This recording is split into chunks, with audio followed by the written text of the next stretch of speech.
All right, and welcome back to Moon's Remorse.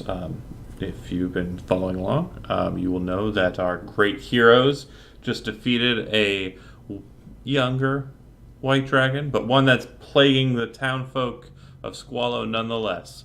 After the defeat of that dragon and the cultists that littered with it, the group returned to the two young lads and the undaunted Perdix at the wagon and began to travel out towards town. Um, During the first day, I presume the grouping is pretty much the same, with one of you sitting on the front with Perdix as he drives the wagon, and the rest of you in the back of the wagon or walking alongside.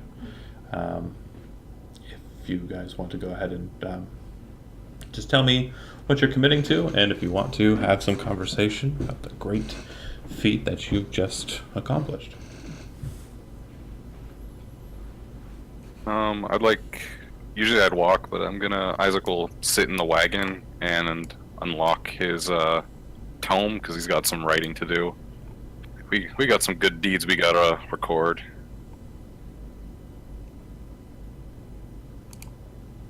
Okay. Again, it's free table, guys, so don't hesitate to just yak it up. Ithel would turn to Fomsey and comment on the power of his runestone dragon flay. A mighty instrument there helped us with the dragon. Oh, yes, it was it was shocking with how well it did. We are definitely going to have to keep this around in case anything else were to come up. But there are still so many questions about it that we must figure out. Indeed. Why were we all brought together with all three of them? That is very peculiar indeed. And what role does June play in all this? Seems a little standoffish. Your normal vagabond. He's after money. Always good for some backup, I suppose. And Jun, you have the grouping of Genesis root that one of the young lads gave to you, and you kind of think back to the travel, understanding that once you make it to Squallow, you're pretty much going to have to go right from there onward to back to the city. Yeah, I'll sit there just staring at the bag, kind of smelling it, looking at the route over. Okay. Yeah, I plan to dart as soon as we hit the city. Yeah. The dwarf kind of looks to you and says, "Do you care about this person who was injured?" No. No. Well, you've done a great mighty thing for someone you don't really care about. That's for sure. My accent changed again. When someone with power requests it, you do it. Oh, so it's more of a job than a favor. That makes sense. You kind of see, as that conversation's happening, Perdix in the front kind of looks over to you, Jun, gives you a look, and then just kind of, you can't really read it unless you want to try. You're not getting a read right off of it, just looking at it casually, but he goes back to driving the wagon. 9 on insight. Yeah, it's a robot. So Looks that like was a robot. Rignar that was just talking? Yeah. Yeah. And, Do you want to say go ahead. Ithel would want to talk to Rignar and thank him for coming and, wondering what made him change his mind. It was Endovin's idea. He wanted to see young Isaac there complete his ordeal. Though it would seem that he has, just by the way he's taking it. I'm assuming Isaac is walking alongside. Well, I said I was going to try to ride in the wagon if there was room because I wanted to write. Okay. So then He's got shotgun. He's got shotgun, okay. You would overhear the conversation happening in the back then. And Ragnar kind of looks, up to Isaac. Not sure if he's going to turn around or not, but still talking about him nonetheless. He says, just based on the way he's penning in that book and the way he's taking this body back, I would assume that he's chosen a devout path. I'll turn my head. You'd be right, Rignar. Though Endovin lost his life, he lost it in service to our god, and as such is the greatest death he could have asked for. My ordeal is complete, and I will take my oath once he is buried. I'll be there with you if you need someone. Boy, I'll be there with you. Averio and Stasio work together in this. He kind of shrugs. I don't know what Averio has to do with it. He's an Atavian. Oh, is it? That's the one. That's sorry. And I like the dwarves. It's 3 different pantheons altogether. Whoops. He takes a drink from what appears to be a wineskin and kind of looks over to Ostinos, who I assume is not on the wagon, is actually walking alongside. Is that right? Yeah. Okay. You're kind of walking, and you have these 2 young lads who are kind of following after you. They seem to be dressed in simple enough garb, but so much to say, the only interaction that you've had with them so far, but with them kind of walking and following along after you, is that they were the ones who gave the Genesis route to Jun, and they appear to be just kind of affiliated with Fomsey and this Undaunted fellow who's driving the wagon. And just a heads up, a reminder, Undaunted are basically construct people. They're living constructs. Warforged are what they're called in Eberron, but because the nature of this plane is different, they're not built for combat all the time. Anything that you want to kind of interject? They seem to be just kind of looking at you and just staring at you curiously, not interrupting you or engaging you in any way, just kind of staying a distance away, but paying attention. Give them a mean look if they're paying too much attention to me. But me myself, I'm keeping it myself and keeping an eye on the Sarah-Eugen. Okay. All right. The day goes on pretty, uneventfully. You guys traveled there, engaged in the exchange kind of in the morning, and were saved somewhere around mid-morning. So it's probably about mid-afternoon by the time you guys have made a good way away from the barrier peaks, and specifically the rock where you found the dragon. Not too far off from where you're located, too. You're passing by Dwarf Rock, which you have some history with, but so you kind of know where you're located. And I'd like everybody to make a perception check. And let me know if, just yes or no, did you get higher than a 15? Yes. Okay. 15 on the mark. Okay. No. 21 from Isaac. Okay. All right. Wow. Jun and Isaac are kind of the first to see it, and they kind of look to it. And Ostinos, being kind of, focused on the road and also on the Sarah-Eugen, sees the Sarah-Eugen kind of look up and does likewise. The 3 of you see this streak crossing across the sky.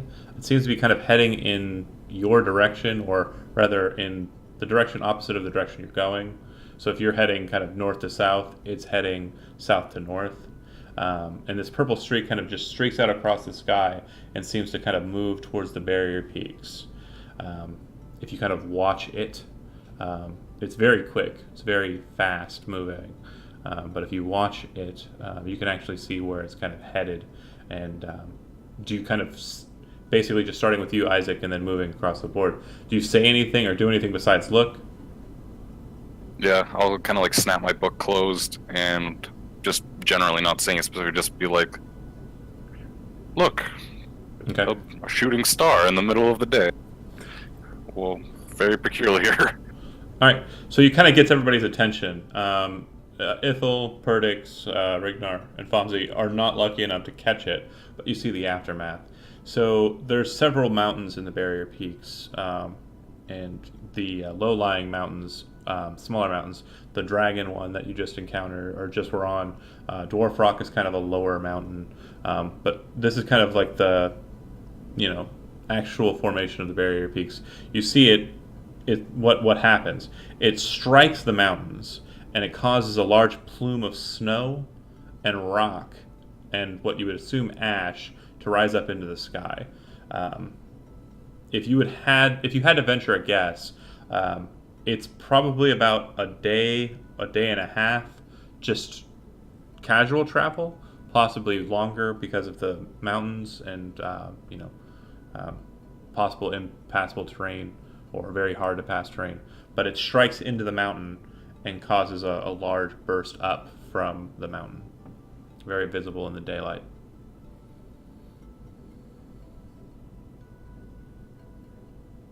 And you said that my character doesn't see anything, right? You see the So- aftermath. So you're seeing this large explosion, and then after maybe a couple of seconds, you actually hear a sound wave pass by you guys, basically like a bolt of thunder or like a strike of thunder in a stormy sky, but except that it's a clear, perfect, spring day. Got it. Would the others describe what happened, what they saw? Isaac did. Yeah, he said he saw a shooting star. So did he say its color? Purple? I don't think I said the color. I just kind of looked like a shooting star. But yeah, if you ask the color, I would. It's definitely purple. And then is that of any significance? Do we know what would cause such a thing? Certainly unnatural. You can make an Arcana check if you would like to try and glean more from your knowledge base. I would. Get away from that computer. My rolls. 8. Neither of you guys are. It's 9. not really striking the iron in the mine. What in the 7 hells was that? There's 13, but yeah. He can't count very well. He only cares about the last 7. The first 3 are just like a vacation. Ribs. Anywho, it definitely is a strange occurrence. Should we investigate or should we continue back? I believe it would probably be the smartest, depending on how far away we are, of course, to possibly go drop our stuff off and then maybe investigate. It could be something of significance, but we also have a full cart here of items that we've now acquired. Or I guess we could send it back with the few, and then we could go on ahead and check it out, but we wouldn't have the horse and the wagon. I don't have time for this. I have to get back. Maybe this occurrence would be familiar to someone in town. I agree with going back to town first. We have immediate things that need to be taken care of. John has someone he must attend to, and I must lay Endovin to rest, as well as take my sacred oath. A shooting star can wait. Okay. Very well then. If you would like to do anything before you guys continue on, you can. Just let me know what you guys are doing. And again, just be open. If someone else isn't talking, perfect opportunity for you to interject a thought. I'd like to maybe draw quickly a sketch of the area, sort of as a rough map, so we would know where to come back to. Certainly. Go ahead and make an investigation check for me. Okay. Okay. Yeah, you managed to, met out a sketch. I don't know what's going on with your rolls and them always being blue. Yeah, I don't know what's happening either. It seems to be rolling more dice than it should be. So I added the stone of good luck, and I had to manually, so that I clicked off something for that, and I'm wondering if that's what it is. Yeah. It's the right number. Go ahead and did you click it, like turn it off? Can you turn it off and then try and roll again? And let me see how the math works. Sure, give me a moment. Sure. Meanwhile, does anybody else have anything that they want to interject? Anything they would like to try? What does Ragnar say of the Ragnar kind of history? sees it hit and kind of scratches his chin and kind of seems confused at first while you guys are talking about it. And then when Jun says, I have to get back to town, and Isaac, and Fomsey are all kind of pointing out, he says, yeah, certainly, yes, yes. Why do you have to get back to town so bad, friend? I'm just curious. I noticed you came along to help, but we do not know why you have to return so quickly. The route. Someone's dying and waiting for it. You said it was more of a job, though, more of someone of power. Is Ragnar, there anything that we can possibly do to help you? Ragnar kind of cuts in and says, he doesn't get paid if she dies. He's got to get it back there as quick as possible. You can make the cart go faster, but I don't think you can do that either. So How far away are we? Just curious. Day and a half. Day and a half, and how long does my 10 years floating disc last? Day and a half. An hour? Yeah, it's not going to help too much. I thought we could get some weight off, is why. That's why I thought, to make the horses go faster. I get you. It's a day and a half to get to Squallow, and then it's another day to get to Random Brush. A day to get to Drayens from Squallow.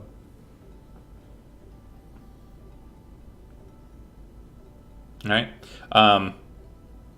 That said, you draw a map. Isaac, you kind of go back to your book, I presume. Possibly, a note about what's happened here.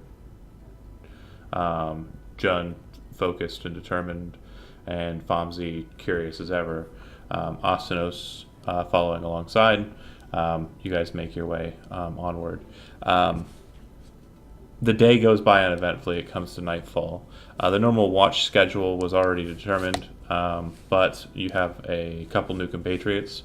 So that said, do you wish to do something different besides have the Undaunted deal with the first 4 hours and then have the Elf deal with the next 4? Okay. Seems to be the easiest way to go about it. Sure. Everyone else is allowed to basically get a full night's rest as the Undaunted named Perdix stays up, and Ithel covers the last 4. Unless anybody wants to try and stay awake, the night goes by uneventfully. That said, continuing on, early morning though, you kind of pass over a ridge, heading kind of down into an area that you passed on the way. It seemed like an endpoint for a large trade road. And Ithel, you're familiar with it because you came from the north end. You came from the Galatia region, and you would know that certain elves, especially ones that you travel with on the way south, use this road to basically traffic between Parnek province and Varqueen province. Today seems to be a quite eventful day in that there appear to be about 6 wagons just kind of parked off to the side of the road, and they all seem to have like their carts and stands like open and out, and it looks like they are selling wares to some individuals that are traveling about. It appears that each of the different caravan groups or each of the different wagons is this is their first meeting perhaps, and it seems like they're kind of having a market amongst themselves, trading and selling amongst one another. To you, it looks like it's easily passable. You can either circumnavigate it or you can cross right through it. Crossing right through it would keep you on the road and take less time. Entirely up to you guys what you would want to do. Might as well go straight through and see what's happening, right? Okay. Is that all right? Sounds good. well. We need to get there as quick as possible for our friend here, so straight through it is. Okay. As you're kind of passing through, a couple of people go, "Oh, hail, travelers! Are you heading into Squallow? Are you coming from Galatia? Have you found any wares? Would you like to stop and have a conversation?" And they're just kind of walking alongside you. Several of them kind of give Ostanos a wide berth because he looks like a grizzled and hardened fighter, and they assume he's hired for protection with this caravan.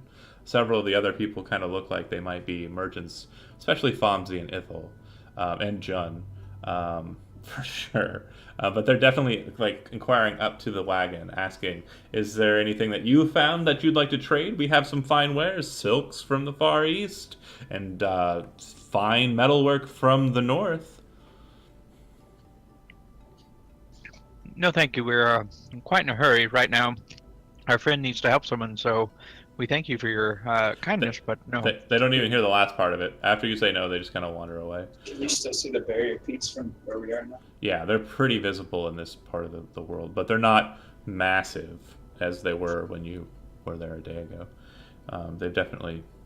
You've gotten farther away from them. As you're kind of continuing on, several people continue to do this. Would you like to buy anything from me? I'll ask one of them if they saw the purple streak without saying no first. They don't seem to pay attention to anything that's not, mercantile conversation. And as you ask that question loud enough, you hear a voice of a female not too far from you. She says, I saw the guiding star. And when you look over to where the voice came from, you see a woman in a very elaborate and ornate red dress sitting at a table. The table has a stack of cards set on it, and she kind of like waves to you. I saw the star, gnome, and I know what it means. And what is that, my friend? Well, if you would like to know, you would have to stop. I think she wishes to read your fortune. Do we have? I look back at June and I say, do we have time to stop, or do we need to hurry and push on, sir? We'll come back for you in a few days. Oh, we Very won't. well. We won't be here in a few days. We're heading north. I'm going to read your fortune regardless, because it's so interesting to me to see travelers coming from such a harrowing event. I pull out.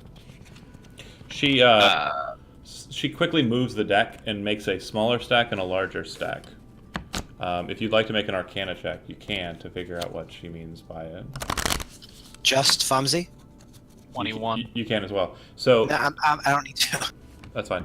It appears that the deck is it's a divining deck known as a tarot deck, and she has split the deck into what is known as the major arcana and the minor arcana. She flips the top card of the major arcana and she says, "Ah, so it would seem that you have encountered a very horrible thing. If you do not wish to stop, then continue on." But as you kind of pass over her, you see that she has flipped a card. And hold on a second. Bear with me here. I'm interested now. Do you focus in on what card she flipped? Oh, yeah. She seems to have flipped the card for death. And on her deck, it appears that the card for death is a very massive red dragon. I guess Itha would walk up nearby and sort of look. Okay. Is that Ashmedea? Well, I know not what the artist was intending, but I would presume an encounter with Ashmedea would be a sure death. Perdix is kind of looking back at the group, wondering if he's going to stop. He has yet to. I motion for him to keep going. Okay, We can catch up. fair. Fomsy, do you hop off the wagon? Yes, I do. Isaac? Yeah, better. Athenos, do you keep Well, walking? I'm gonna. Is Rignar gonna keep walking with the wagon? Yeah, Rignar is kind of in the wagon. Yeah, he's not fast enough. If Rignar's gonna stay with the wagon, then I'll get off. Okay. Yep, I'll stop. Okay. So everyone besides Jun. She looks to you and she says, "Oh my, I didn't expect everyone to stop." Very good. So, you want to know about the star, do you?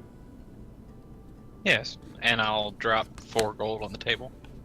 She flips a card from the arcana, the major arcana, and then flips a second one. And you see that the first card appears to be a magician, a wizard, with a large white beard, kind of a bluish-looking cap on his head, with clocks set on the cap and on his robes. And he holds a staff with a strange timepiece set in it. And she says, "Ah, the magician." So it would seem that the item, or the rock that came from the heavens, whatever the gods have sent on, appears to have something to do with the arcane. And she says, you see that the next card is the sun. And she says, "Ah, the sun. How fortunate. It would seem that this has something to do with," and she gestures to Isaac, "the god of the sun, the straightest arrow. Did you see the purple streak waver at all? I only saw it for a moment, but it seemed quite straight indeed." It was very straight, did not stray from its path. Well, I would suggest that it's probably related to you somehow. She smiles. So, I've told you about the star, the guiding star. We've seen several of these in where I come from, but not so many here. When we see them, though, they typically do not land in locations that are uncivilized. We have unfortunately seen them crash down in very populated areas. Where you're from? Where are you from, ma'am? I am from the west, Janaris. Ah, I've heard many things about Janars. I am a very renowned member of the Guild of Malabranche. I know that, right? Make a history check. It's not a high DC.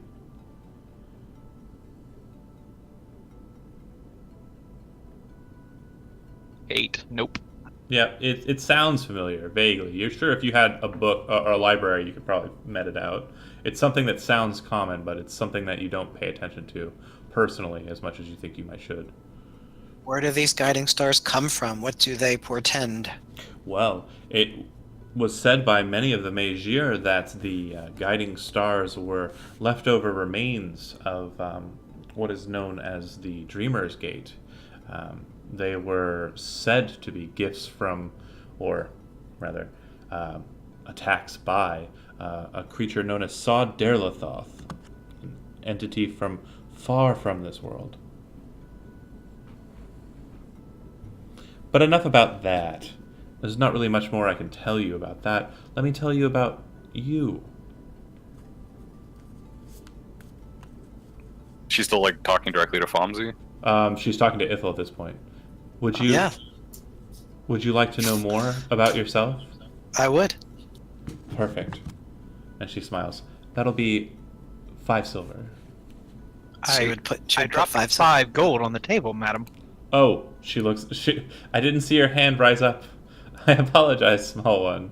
I feel that should give us what we need, of course. Oh, Being naturally. very generous and all. She smiles and she shuffles the decks, and then she says, "Typically, the pool will be 1 card from the major, and 4 or 3 from the minor, to tell you just enough about yourself to understand what your future might hold for you." Oh, I believe we can tell each of the group for 4 gold. Oh, you certainly. Can continue with him. No, I she, was she seems to be readying and telling you what she's going to do. Not Oh, she, okay. she's not negotiating anymore. okay. you're, you gotta simmer down. The sales pitch is over. She's doing it. Give me my fortune.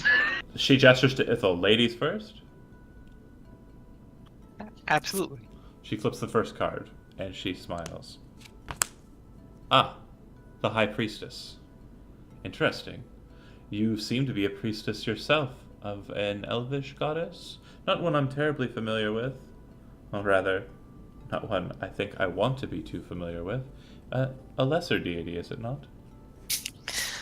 Stasia doesn't. She doesn't answer. No. Not one of the 4 fair women of the pantheon. She smiles and she reaches for the minor arcana and flips the next card.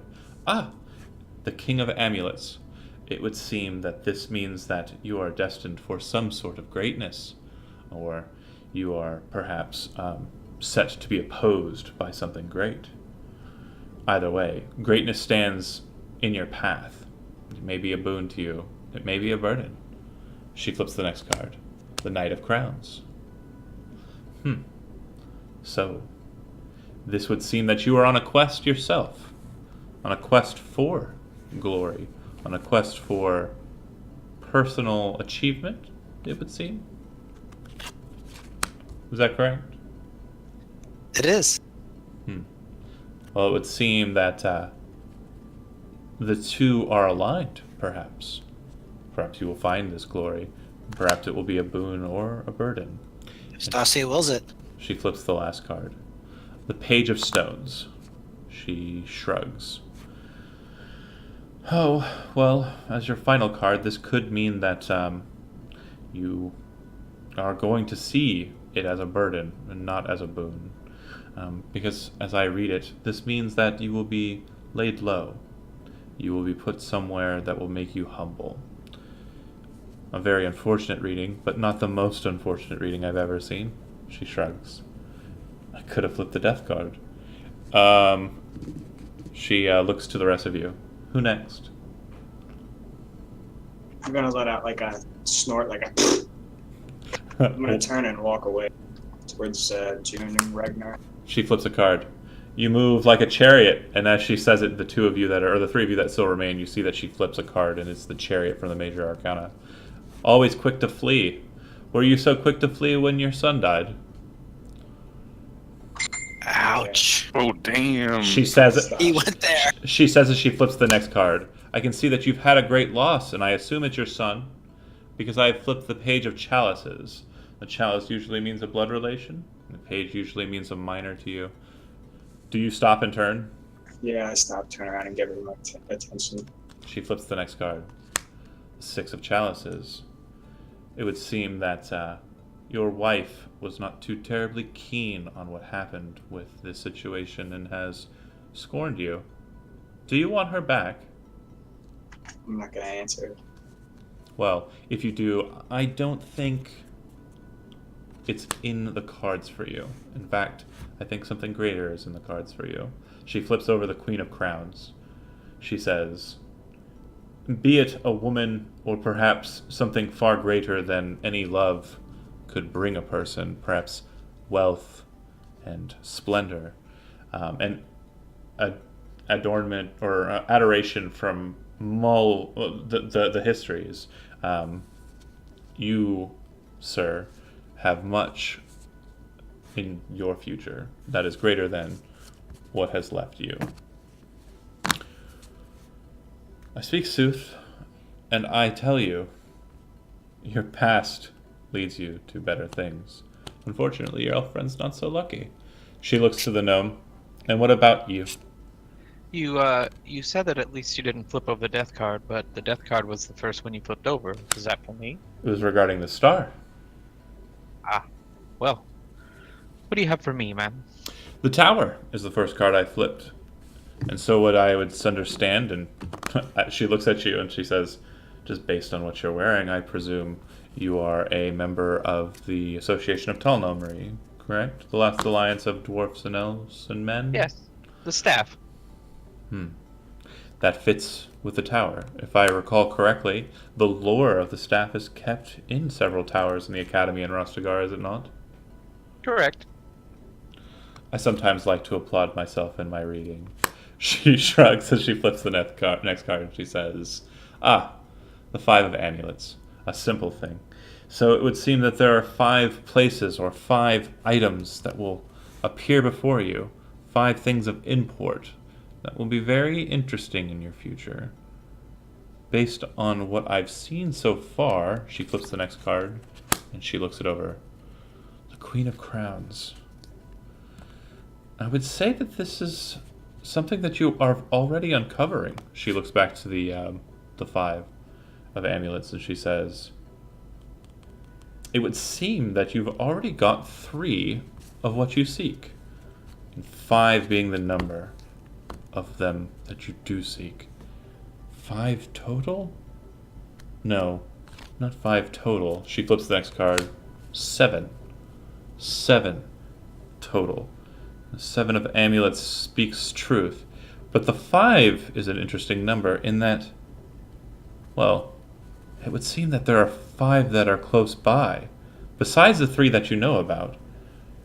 Well, including the 3 that you know about. 5 total. 2 others rest somewhere nearby. Somewhere that you probably are aware that they might be. Somewhere that you might be familiar with. I would say keep a keen eye, Gnome. These are represented by the Queen of Crowns in the second pool, and it is your fate to acquire all 7 based on the last. They must be powerful, whatever they are. If we acquire the 7, would that bring us to this dragon? And I point to the dragon card. She looks to you and she says, I do not know. The pool Okay. The pools are separate though. You must understand, death was not pooled for you. It was pooled for that star. The star is dead. It is no longer alive. We saw it die. Well, you more than others, I assume you were closer to it based on where you came from. And she looks to I've pulled for Ithel, I've pulled for Asanos, I've pulled for Jun. That leaves my favorite boy. She looks to you. The star seemed to have had something to do with you, Holy Knight. Do you wish to have your cards read? Suppose I won't waste my Lord Fomsey's coin, though there's little I bet you could tell me that I haven't already known from this, and I tap the buy knot that I wear. Well, you do understand that the Order Bringer, the absolute law, the even-handed judge, when he wrought the world, he also wrought me. So, it would seem that we were fated to be together. And she looks at you as she puts the Major Arcana card down and says, the Wheel of Fortune. So it is spun, and so it has stopped here today to show you your future through me. And she smiles as she flips the next card. The Five of Stones. You came from a very ignoble upbringing. I would assume that you were either a mason or a woodsman. Not a true noble. Not given that by blood, but taken by a cat's tail in the face. There's a cat's tail in your face. She smiles, and she flips the next card. It would seem that the Page of Amulets has been flipped, and I would assume that means that you are just in your quest, and you have just acquired something great, something that would be helpful to you. But yet you are still young in your questing, younger than some of these others. And she looks over to Astanos. You haven't seen as much horror, but you've seen your fair share. But I assure you, you will see more. And she flips the next one, the Five of Crowns. She smiles. She kind of shakes her head. It would seem that you are destined to travel with four others that will be with you when you die, or when you meet the end of your quest. She shrugs. And very quickly, she throws down 4 cards, 1 major. Tell your friend on the wagon, the one that was in such a hurry, she's going to die. And she flips all the cards, shuffles them back into the deck. And nothing he can do will stop it.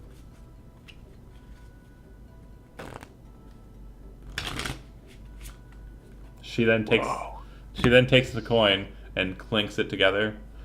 But just let him know as she puts it into like a pocket in her dress. Just let him know he'll be fine. That wagon's getting quite ahead of you. And based on the gnome's short feet, you won't catch it if you don't start now. Thank you for your time, my lady. Of course. I head towards the wagon.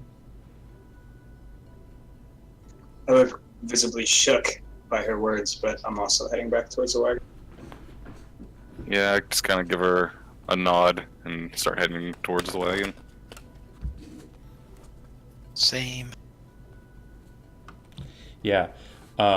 Based solely on my read, like, it would be super easy to just, like, trick people in real life. Like, you just know a little about them that you can tell the future. Anywho. That's how that works. I know exactly how it works. That said, you guys move towards the wagon, get back on board, and continue on with your quest. Feel free to intermingle. She said that there were 7 that we have to bring together. I'm guessing it's the stones, of course. She also said that I might know where they're at. The only place that I can possibly think of is the dig site that we were at, possibly when we started this endeavor. We might want to go and check that out again. Someone, go ahead. I was gonna say, go ahead. Oh, she also confirmed that the shooting star, which she called the guiding star, is of some importance. Yeah, she said it's magical. It seems to have some connection to all of us. Perhaps we're impacted. You may find more of these magic stones if it's a magical meteor. John will have Possibly. slipped up to the shotgun seat while they were back there. Okay. Possibly. These stones are very, very powerful, it seems, and I feel it would be not a good idea to leave it out for just anyone to find. When we get back, we should probably continue on trying to find these. Okay. Anybody else with anything on the road? I'm assuming Ostanos is kind of retreated into himself. Yes. And I'm assuming that John is keeping quiet on the front, just focused. No one's probably spoken to him about his read. And Ithel, anything in from you? Nope. And Isaac, still to your book.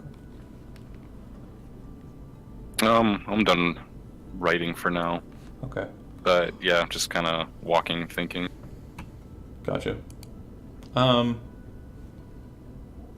So you see Squallow up ahead towards the end of the second day. You'll be there in short order. The night is kind of looming. It's not getting too dark, but it's that kind of set an evening where you've got those nice yellows and purples that are kind of filling out the sky on the horizon. And even from this vantage point, off in the distance, you can see the barrier peaks. Their snow-capped tops just off in the north, looming on the horizon. But you arrive in town.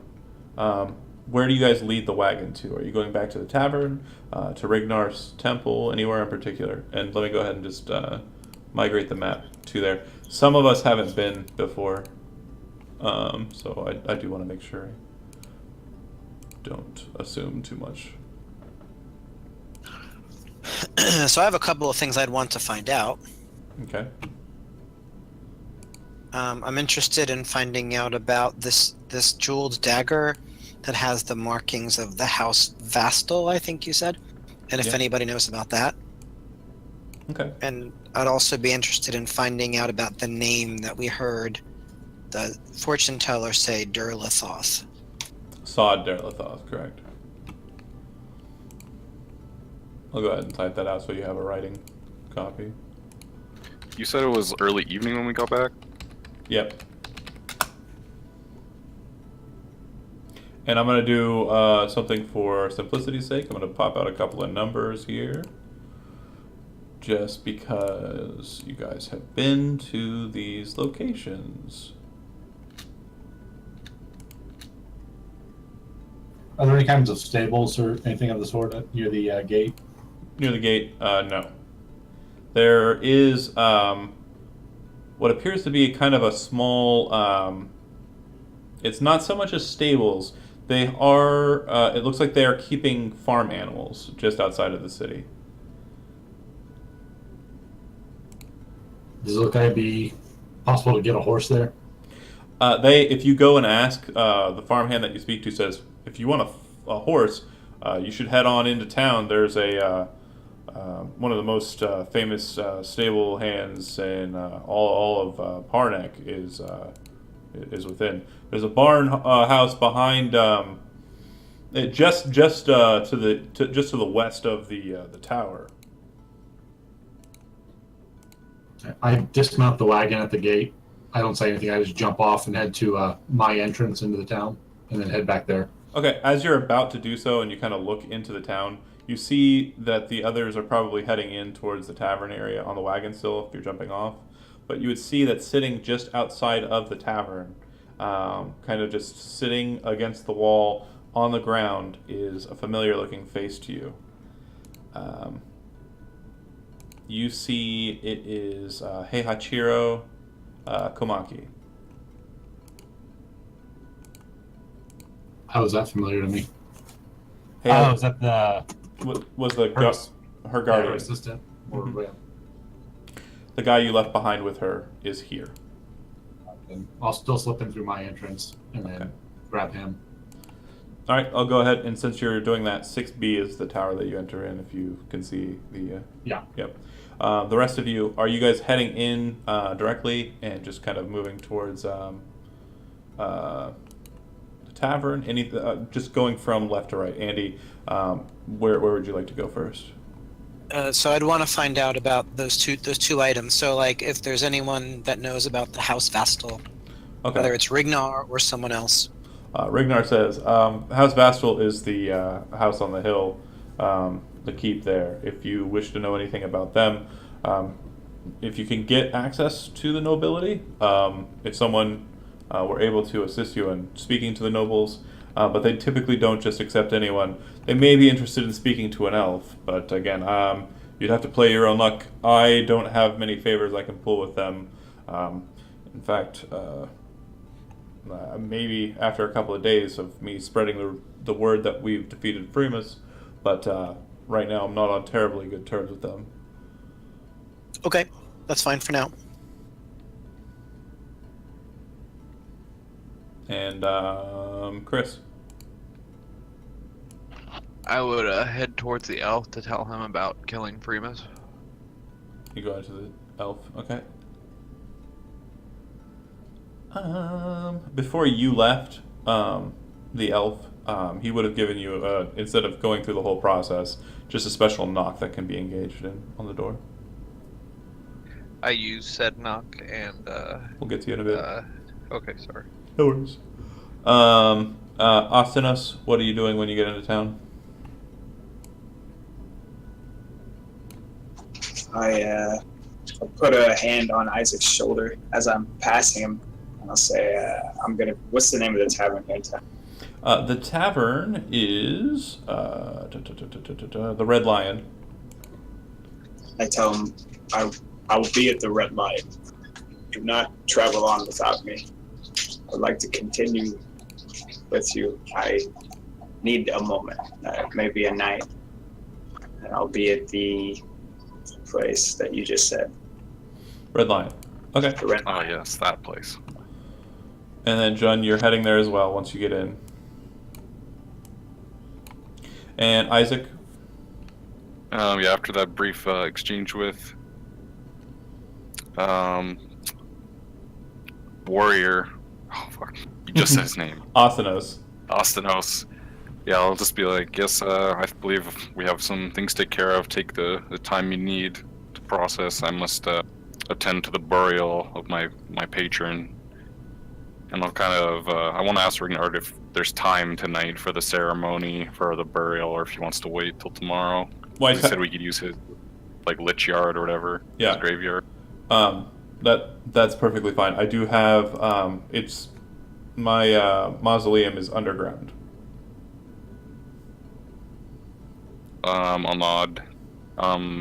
Is it like is the caskets, or does he do like how does he do it? It's in entombment, so they would be encased in stone. Alright. Is there a mason who could perhaps engrave the symbol of Atavius on his No, if they are going to be built, or if they're going to be put into the mausoleum, we have masons who will actually construct a statue of the individual in a pose that we presume that they would have taken in life. So we assume that, he says, just based on what I know, he will be cast with the symbol of Atavius displayed proudly upon his chest. That sounds perfect. And if it's alright with you, I'll be taking my, I'll read his last rites and be taking my oath, since he was supposed to bear witness to it. I'll make ready the mausoleum and also the masons to begin their work. Shall I have the body brought with me? Yeah, that would be best. He says to Fomsey before he leaves, Fomsey, I'm going to borrow Perdix. Is that all right? Absolutely, do whatever you need to do, sir. Perdix nods his head. The two young lads and Perdix and Rignar kind of move end of end into the temple. Ostinos, you walk by this surly-looking veteran fighter, but he looks to be Sayryujin. He has two swords on his belt, but you know that they typically wear two swords. One is a smaller sword and one is a larger sword, the combination of which is known as a daisho. This man is not wearing a smaller sword and a larger sword. He's carrying two full-sized long swords, which you have heard called katana.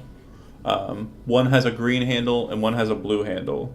When you kind of pass him over, he kind of gives you a look, like, he kind of looks at you like up and down, like kind of weighing, or scoping you over, and Give then him the disgust Walt Kowalski got eye. he seems to be kind of giving you the same thing, but he doesn't start the fight verbally or anything. He just kind of sees you, and you pass him by and enter into the tavern, I presume. Shortly after that engagement, Jun, you kind of make your way through, passing by the inner barns and such, and make your way over to the tavern. There you see Heiichiro, and when he sees you, he looks at you and he says, "Oh," and he kind of gets up off of his feet and he says, "Did you get the root?" "She's here. I brought her here. You were taking too long, and they said it would take long time for you to get back. So I chased you down, and this is where they said you were and where you would return. So she's upstairs. We have a room. We must move quickly." Somebody to prepare it? Say that again. I couldn't hear you. Did he bring somebody to prepare it? No. Well, that's going to be an issue, isn't it? They told me that you would have someone. That there was someone here. I don't know.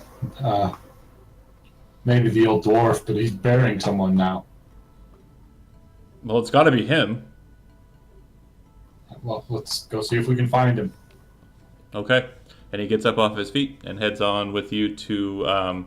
You can see him just as you're kind of finishing that engagement. You can see him unloading Endovan into the temple, just adjacent to the tavern.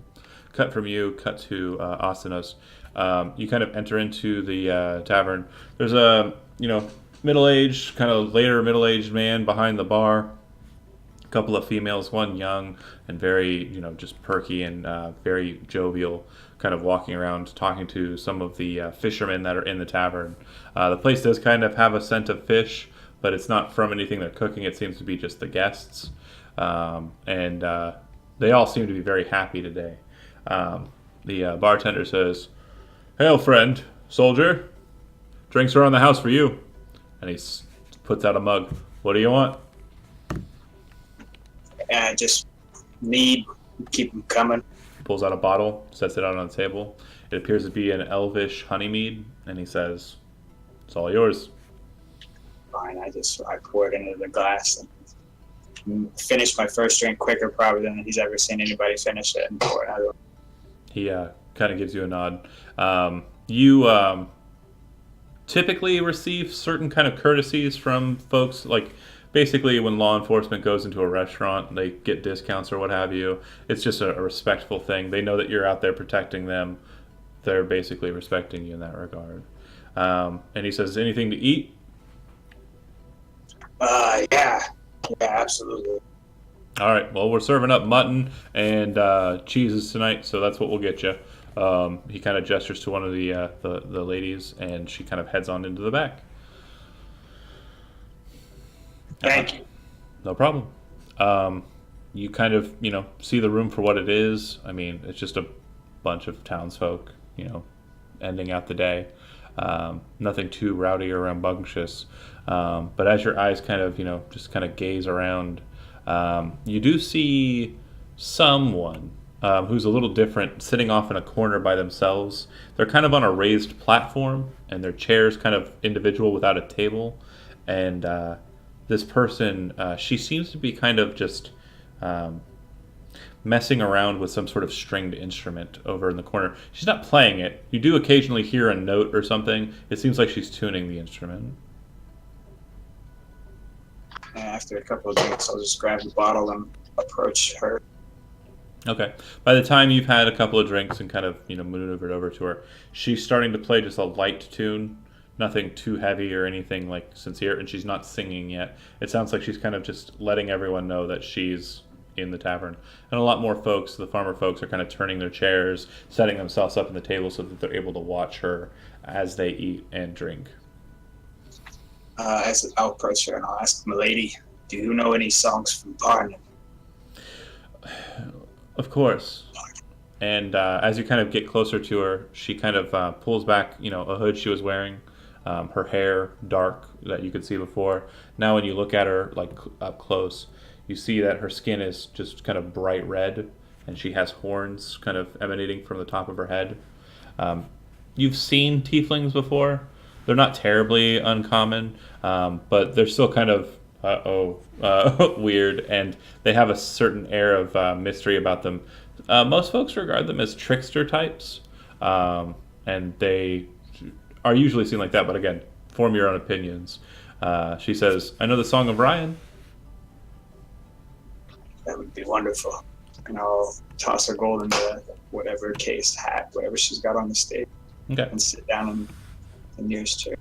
She nods her head, and she, kind of starts playing the chords. Now, you are familiar with the Song of Ryan. It's not so much just a single song. It's more of like a ballad, a long kind of, more of a chivalric kind of style song.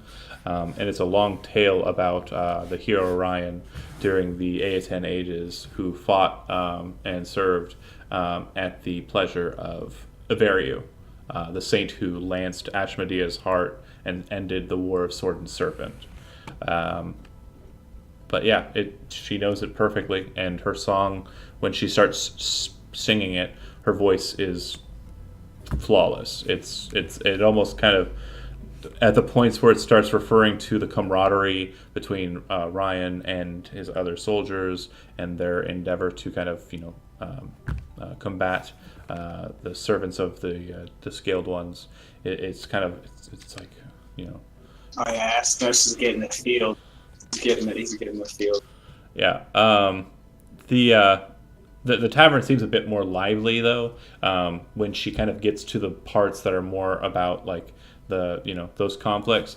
It sounds like a lot more people are kind of taking it more like an action movie, where you're kind of getting hit with it with like the PTSD kind of situation, where you're like having flashbacks to the dragon fight you just had, or like further back in time to when you were fighting the people from the island or the lands of the Blue Dragon. Ithel, we kind of left off with you like blank, not really doing anything. You said you were trying to get more information about the Vastal. It's really late, so kind of going to a noble's house and knocking on the door would probably be imprudent. Is there anything that you want to just like directionally kind of focus in on and go to at this time? I guess I would. Did Rignar went back to the temple? Yes. That's where she would go, and if he's still awake, maybe ask him about that name that they heard from the fortune teller on the road. Okay. Rignar is kind of moving a body in, and I believe it was Jun and Heiichiro who kind of move over to them. And you see Rignar kind of, getting the body together, and he looks over to you. Jun! They brought the girl here. She's dying, and I'm fairly certain you're the only person here that even knows what we're talking about. He looks to Perdix, and he says, "Tell Master Isaac, I have to help save the living. It is my duty." And he shrugs, and he says, "Tell him I will be there shortly." And I will be there shortly. And he turns and he runs with Jun. Okay, you guys head back to the tavern. As you're passing by Ithel, Ithel's kind of sitting there like thinking and kind of thinking where she should go. She kind of moseys on past you guys as you pass her by. They seem to be in a hurry. Straight jet setting it. Is that going to change your direction, or? For Ithel, you mean? Yeah, Rignar and She would definitely follow Rignar. I mean, Okay. maybe she could be of help. the four of you guys go storming into the tavern. Isaac, you're inside of Rignar's temple, kind of preparing, last rites and kind of getting ready. And you can see that Endivin's being brought in. The undaunted Perdix kind of walks over to you and he says, "Rignar is assisting Jun with the woman. She has been brought here, and they are assisting in the tavern of the Red Lion. We will do our best to make sure the body is taken care of." And he kind of looks over to the two dwarf masons that are kind of standing there, who are now kind of awkwardly waving at you. You can see that they're kind of just sketching on a piece of paper with a piece of charcoal. It looks like they're kind of getting themselves a good look at Endovan as he's being set down on a pew, or not a pew, but a block of stone. Altar. I'm not. It's a guess that woman still has a chance at life. Is Rignar must do his duty. There's still preparations to be made for Endovan, so it's not a problem. Okay. Fomsy, you kind of walk up to the door. Knock, knock, knock, knock, knock, knock, knock. The door opens, and when it does, you see that Eldrith standing there, and he says, "It's quite a late hour." I have good news for you, and for the town. We've defeated the dragon, as you have asked, and your stones seem to have helped quite a lot. "They're not mine, they're yours." And he says, "Great job. I will send a missive to Lord Vastal, and you should have an audience with him, and he will reward you for your deeds. I'm really busy, though. Very, very busy." May I ask one question? On the road, we met with a seer, and she mentioned of 7 other stones. Do you know anything of that? From what I understand, the stones are a part of a rune sword. They're old, powerful items that were used by moon knights, servants of the Lady Stasia, and some of the servants of the Lachey. They were not called moon knights. I do not recall what they were called, but they would have weapons that were basically emblazoned with the ancient runes, as I kind of hinted at. I suppose I mentioned earlier. But they go into a sword. Very well. She also said that the others might be of some place that I've been. What was the before. seer's name? I'm not sure, sir. He shakes his head. "I'm even more busy now because of what you've said. If there's anything else, make it quick." There was a falling star in the sky, purple, and crashed into the mountains. Do you know anything of it? I'm aware of it.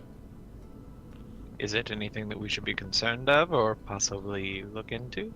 It's probably just a chaos stone. Is that something that we should leave out there, or should we go and acquire it? Chaos stones sometimes become manifest and turn into wild monsters, known in the old ages as magical beasts. In very rare cases, they become a creature that actually generates magical beasts. But they come from the far planes. They come from the absolute wilds of the beyond. And if you wish to go and destroy it, I don't suggest you acquire it unless you wish to use it for some ill means. And he reaches down, grabs you by your scruff, like your neck, and just kind of pulls you in. "You don't mean to do that, do you?" Of course not. And he says, "Of course not. Of course not." Apologies. It just sounded like you were really interested in the chaos stone. Can't be having that. Just the knowledge. We want to make sure the area is safe, of course. He nods his head. "Like I said, I'm busy. I've got to go." He shuts the door in your face. Well then. You see that there's like a couple of people who were passing by who stopped and started calling over their friends. They're all looking up at you. "Wow. He's called in the gnome or the elf twice. This gnome must be an elf loved." And they kind of walk around you, like just following you. You're famous. Yay! I'll head back. One of them says, "Is the elf upset? He seemed to be upset. Why did he grab you? He's not upset with us, is he?" No. It was a greeting, so it is fine. And then another person says, "Elf traditions are different than ours. They may seem different than we expect." And the young man who asked the question goes, "That's true. Yeah, that's probably it. We should go check out that the waterway. Maybe one day the elf will grace us with grabbing our shirts like that." They wander off to the river. Okay. Jun, Ithel, Rignar, you guys are kind of and Heihachiro are kind of rushing in. Heihachiro takes the lead. Doesn't really introduce himself and kind of looks back and says, "Who are they?" Like or "Who's that?" to Jun. The dwarf. The elf. Rignar. There's an elf girl following us. I don't acknowledge her. Okay. Well, he stops and he says, "Who is she? I'm not going to lead her to my." No. Some cleric. Maybe she can assist. I don't know. Ragnar says, "She's a friend of mine. She can help. Come on." And you guys start rushing up the stairs. As you do so, you see him kind of like pull out his key and start trying to open the door. And you see that it's not working. It seems to be stopped. And there seems to be this kind of shimmer shine on the door. And he goes, "Oh!" And he drops the key. I check the door. It appears to be locked. Make a investigation check. 8. It appears to be locked. I try to unlock it. Okay, the key's on the floor, but you also have, other. I attempt the key first. It when you put it in, it does not turn, and you see the shimmer of magic appear above the lock or about the lock. I point it out to the other two. Ragnar shakes his head. Some kind of sorcery, some kind of magic. And then, as you're kind of like sitting there and pulling the key out, the door falls open a bit, and you hear from the other side, "I didn't know I would have guests for the termination of this contract. I suppose you can see my work." I draw my weapon. Okay. As you do and enter into the room's completely dark, and you see the outline of a blonde-haired girl in a very tight, form-fitting dress. She's holding a dagger with crossed snakes for a blade, and she's basically pulling it out of Mariko's chest. And as she does so, she says, "It was a good effort for you, and I applaud you for your courage." And she says that, and she kind of moves her hand over herself, and her whole body just kind of bends and breaks inwards, like suddenly, like she was nothing more than a shawl, and disappears. Can I throw a dagger into it as she goes? You can attempt to. Go ahead and make an attack. At disadvantage. Oh, wrong one, sorry. It kind of... Thrown is worse. It will go with the first one. It's the same exact roll, but you throw it, and it kind of goes into the weird mistiness, and you think you got her, but after the and she vanishes, you see it stuck on the back wall, just above Mariko's bed, which is literally just plastered in blood. I almost dobbied her. Ithel would run up and check the woman who's been stabbed and see if there's anything she could do. Ragnar's right there with you, and Heihachiro is kind of like, "Oh!" screaming out in like just confusion and hate. The song downstairs stops as this agonizing sound of a man screaming kind of just yells from up above. It sounds like to you, Astanos, make an insight check.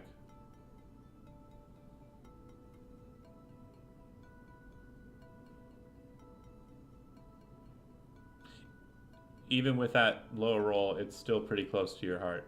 It sounds like how your heart felt when your boy died, or when you found out your boy is dead. It sounds like someone very close to someone just screamed out in agony. You're not sure why, but she stops the song and waits. I slam the door shut and ask the two if there's anything they can do. You cast Spare the Dying, but it's not Spare the Dead, so it doesn't work. Ragnar, is there anything? Ragnar kind of just is looking at the wound, and he says, "No, lad, there's nothing." She did. And he kind of looks to you, and then he kind of looks to the hole, and then he looks to Ithel. Ithel, go ahead and make a medicine check.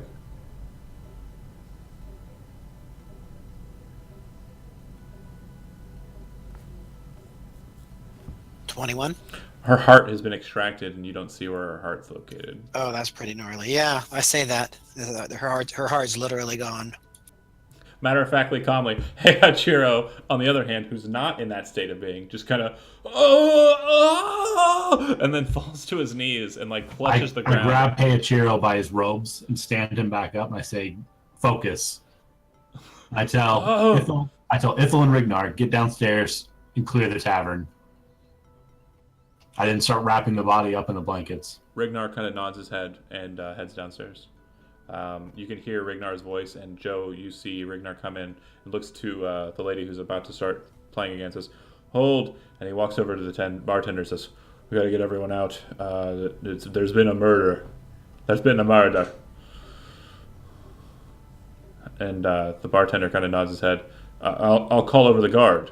Ragnar says, "It's best that you do." And the bartender basically kind of comes out to everybody and says, "Sorry, lads and lass, you've got to make your way out. The guards are going to be here, and there's been a casualty. Just see." Well, while that's happening downstairs, he can talk like once. Hey, Chiro and I are gonna be wrapping her up, and we're gonna be trying to get her out without anybody seeing. Okay. Hey, I'll approach Ragnar. Is there anything I can do to help?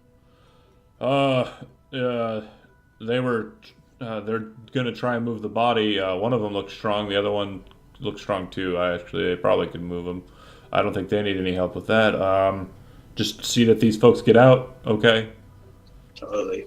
And I also grab another bottle from behind the counter. Okay. If at all possible, I do not intend to use doors. Okay. I'm going to shuffle them out as I'm drinking some more. Jeremy, do me a favor and just kind of lean yourself back into frame. You're off frame. There you go. Staring at your earpiece. I'm a rogue. Hiding behind your numbers. Okay. You guys start kind of moseying about. It takes you a while to kind of get the body in order, and then you start heading downstairs with it. By that time, the guards have entered into... No stairs. Okay. Are there windows? If there's a way out without being seen, that's the way we're going. There are windows, but there aren't ways with windows that don't involve you dropping that body. Does Heiichiro have rope, or do we have enough robes on us, linen, that we can just form a rope? He does not have rope.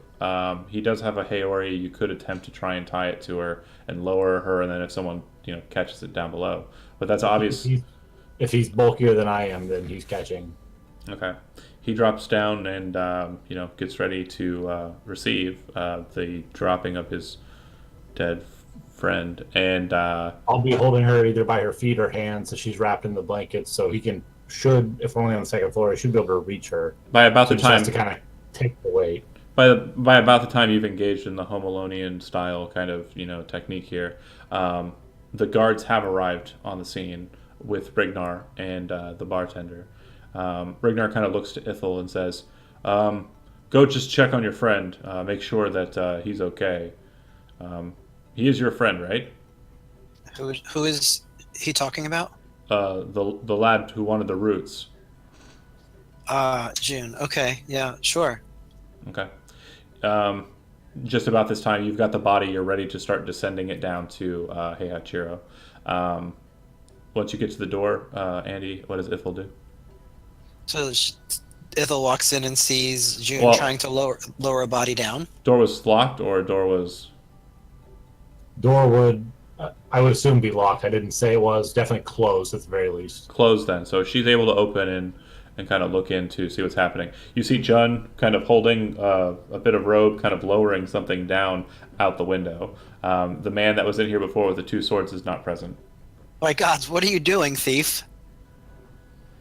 You're desecrating that body. How far down is she? If you let it go, Heiichiro would catch her. Yeah, I just let it go and drop out the window myself. You right heard behind it. a sickly thud from out the window, which you presume is the body, Ithel, and then you see Jun jump out the window. Jun, make an acrobatics check. Ithel would head down the way she came and warn Rignar and tell him what's happening. Okay, not good enough. You hear another sickly thud, and then you hear 3 thuds thereafter. Jeremy, you landed on Heiichiro's side and kind of on the body, and kind of basically just caused a pile up. What was Ithel doing right after that? Running back down to Rignar to sort of warn him about what's going on. Okay. Some strangeness. Well, and the guard present says, "Well, we were told there was a murder. We need to see the murderer or see the body to confirm it, and they rush outside and seem to be heading out and around the building. Once you make it to the back outside, you're kind of on the back end. There's the wall. There's the temple to your left, effectively. To your right, there's another wall, but there's also a building that appears to be a provision shop. And then you would know that kind of going on around that way would be heading towards the north. Basically, you're here. What do you want to do once you get up and get comported? Heiichiro throws the body over his shoulder. I'm going to be quick eyeing for the, whatever it's called. I can't find the name of it now. But the rogues talk, the hidden marks, find an alternate way out. Thieves' Cant? Yeah. Yes. You do see that there's a symbol on the provision shop. It appears to be the safe house symbol. I point there, and Heiichiro and I book it to that and duck in. Right. Okay. As you're heading that way, you hear the guards behind you. It's at a point where you're actually ducked in a way, but Heiichiro's right behind you. And they say, "Halt!" Make an insight check.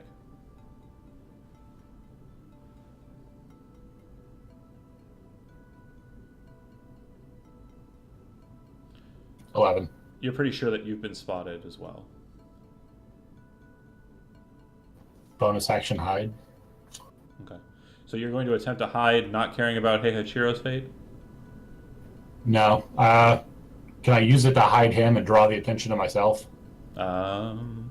Make a deception check.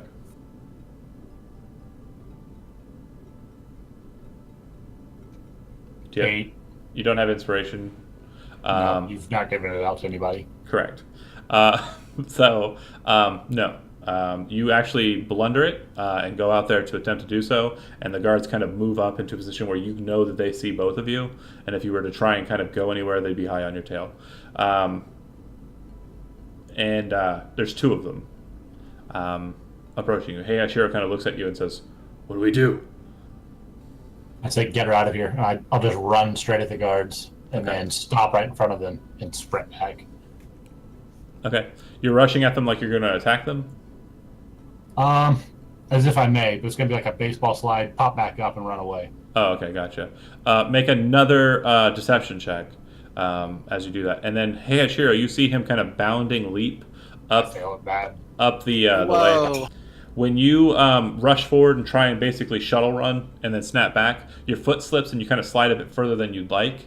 Next thing you know, these weird staffs that the guards have, they kind of bring them down at you. When you look at them now a bit closer, you realize what they are. It seems that the Parnak side is taking invention from the Seiryujin side. The items that they're attacking you with are called Mansuri Gatas, or man catchers, and they basically have pinned you down through the use of your baggy clothing and such to the ground.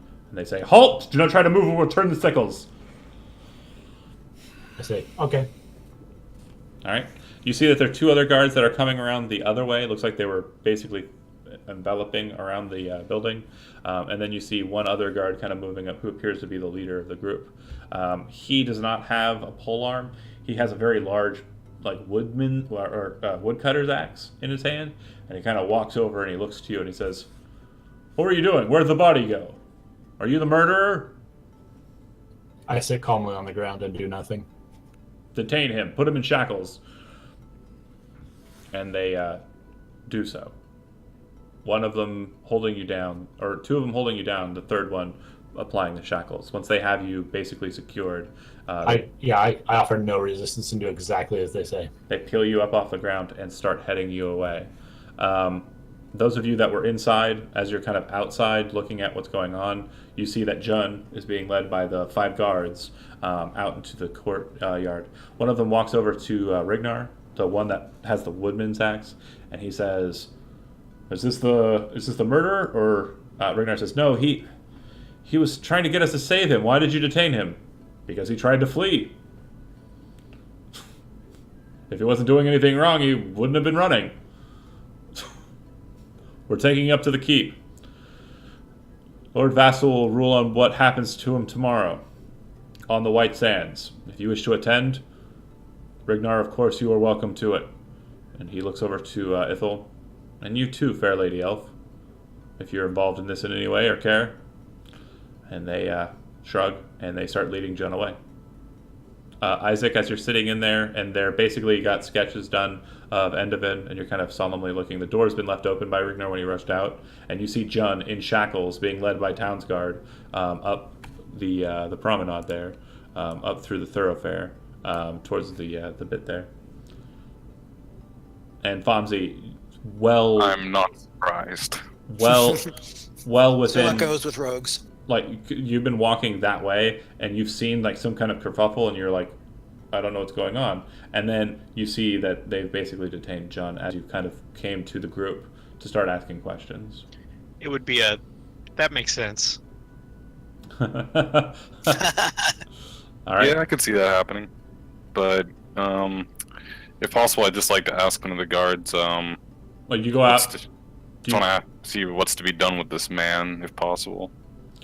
That will be decided by Lord Vastal in the morning. He'll be placed on the White Sands, and he'll be tried. Make just a history check.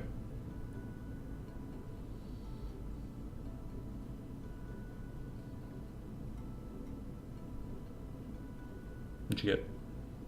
15, or if I had advantage, No advantage. crit. But you would know the law here. You haven't been as invested in it as you were in Osirian law, but the law here basically, when someone is placed before a magistrate, they are placed on what is known as a bed of white sand, and basically rites are performed, specifically Zone of Truth is cast upon the individual, and they must willingly receive it. If they do not, then they will be tried as guilty. If they receive the Zone of Truth, then they will be tried at that point, only able to speak the truth. And then the magistrate will decide their fate based on the charges that are placed against them. He says it'll be decided in the morning, but he kind of shakes his head. At this time, we don't have any charges, but there was an accusation of a murder. Is the trial public? Trial is public. Of course, you are welcome, Lord Knight. Very good. I will be in attendance. Very good. John is led into the keep. There are a lot more guards in here. You're taken to one of the doors on the side, lower side, and led down into the keep, into their dungeons. They strip you of everything that you're wearing until you're wearing nothing more than basically whatever you would call your undergarments. They check those as well, and once they've done that, they throw you into a cell. All right. The cell is not uncomfortable, however. You were expecting to be kind of thrown into like a cold stone cell. It is a stone cell, but it would appear that the floors in this place are heated. So it's actually kind of comfortable. Mikey. I lay down comfortably naked. Yeah. They are not out to make you feel uncomfortable in the cell. Would I know that's what's going on? You Would see, I know that's you see him happening? I being, saw it. you see him being marched up that way. Yeah. Okay, I would like to go up to one of the magistrates. It doesn't matter which one, just someone One of the standing guards. around. Yeah. Yep, and I'd like to say, depending on what happens, of course, if the worst were to come out and he were to be found guilty, he had some items that I would like to be returned to Oh the no. staff. So if that were to happen, I would like to meet with you. He looks. If not, that would be fine for him to, of course, get his items back. The guard looks to John and he says, "This man, is he capable of receiving your articles?" I don't know him. He nods his head. I show the staff and I say his items have. They've things already that started. can They've already started walking. They don't away. care. They Okay, that's fine. basically everything that's on his person, unless it is considered stolen, is his. If you had said he's it was not me trying to take them. It was me Right. trying to get them back to sure. the museum. Honestly, Right. that's honest what I was trying to do. Had you said he stole this shit from me, they would have actually thought about it. But Right. No, but again, it was the sheer fact of it was going to the museum. It was not for me No. to get it out of character. I get it. But granted, like if you go to someone and say, "Can I get this person's stuff?" because they're going to prison, the person still has rights. Like he still. Okay, gets- no, I would just again, I was thinking more. Okay. I was thinking differently. My bad. Moving along, trying to keep the tight set. We got about 30 minutes. So moving along, John, you're in your cell. Fomsy, after encountering that, you would have seen Isaac kind of talk to the guards as well, and they kind of, head on away. You can go ahead and walk back to the tavern with Isaac. Rignar kind of heads back to his temple. That leaves Ithel, Ostanos. You guys are just outside of the tavern and see those other two are coming back. What would you guys like to do? Anybody? I'd follow Isaac into the tavern. Oh, Isaac's not going in the tavern. Oh, sorry. Where's he going? Isaac's just outside heading back this way. He's probably going back to the temple where he was before. Okay. How about Fomsy? Where is he going? I would be going back to wherever the tavern most likely to rest Then and prepare. she would accompany Fomsy. Yeah, I'm gonna regroup, follow Ithel to wherever we're regrouping. Okay. And then you see that there are still some guardsmen inside of the tavern, and it looks like they've kind of blocked off the steps upstairs to the rooms. And they say, You're more than welcome to drink and be merry as you were, despite this current situation. But the upstairs are currently being searched. At my check-in for the detainment,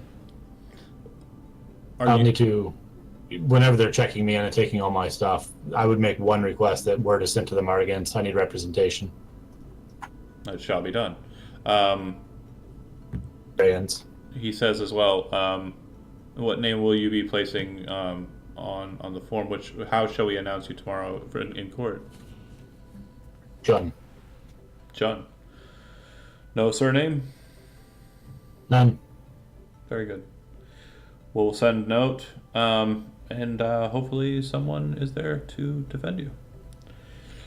Nods his head. The tavern, like I said, is being kind of kept.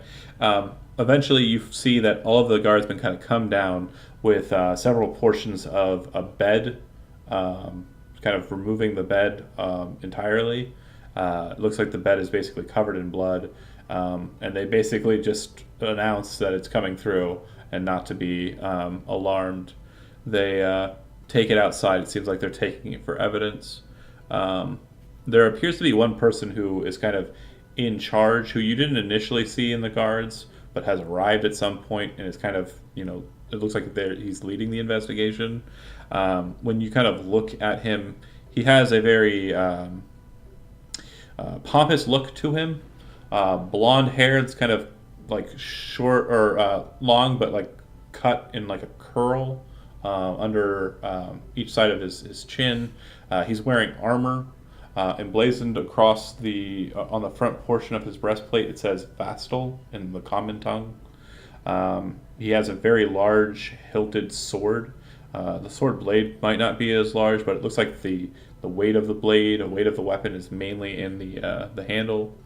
And he just has a very arrogant look to him, and kind of just tells the guards to do as he pleases throughout. His voice seems to be kind of just, move that there.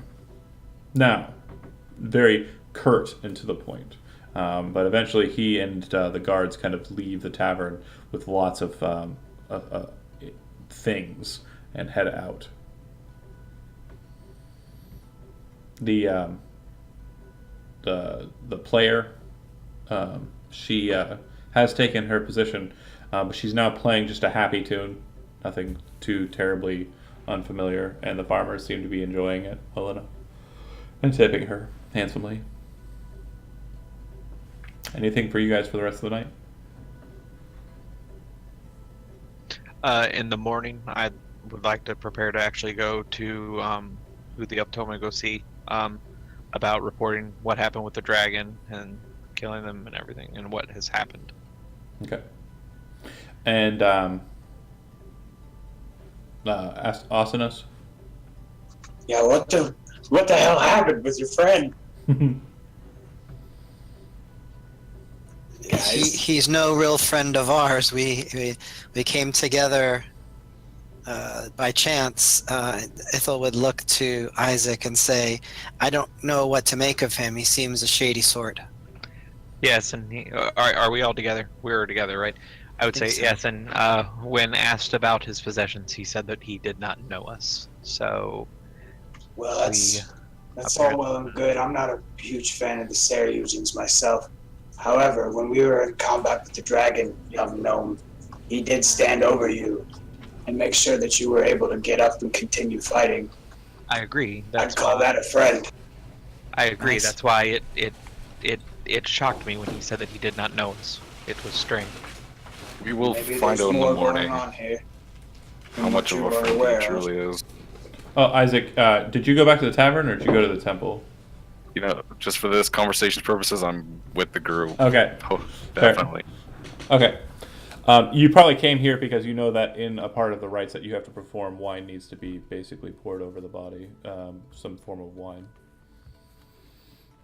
Perfect. So he'll be judged, and the law will determine his guilt. And if he is innocent, then perhaps we could see him as a friend, because he did perform some charitable deeds, but he also abandoned us in a tomb with some undead dragon knights. So You were frankly, unconscious when it happened. You don't know shit. Ithel would have told him that. what? I got knocked out. I woke up, and Ithel was there. Fomsy was there. Asian guy not there. Not that dumb. Could have been dead somewhere else. Anywho. He's a Anywho, rogue. He was hiding in the shadows. the law will judge him for us, and if he's innocent, then perhaps he can explain it to himself. If he's guilty, then so be it. Isaac, you head back over to the temple. Rignar has performed the last bits.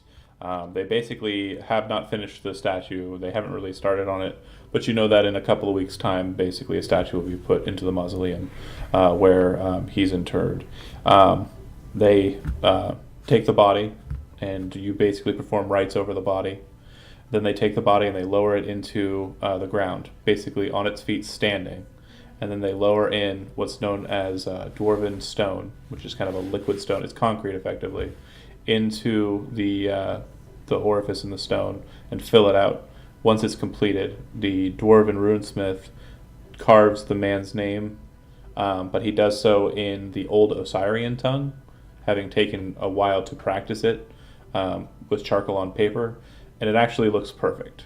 He does it perfectly how it's supposed to be written.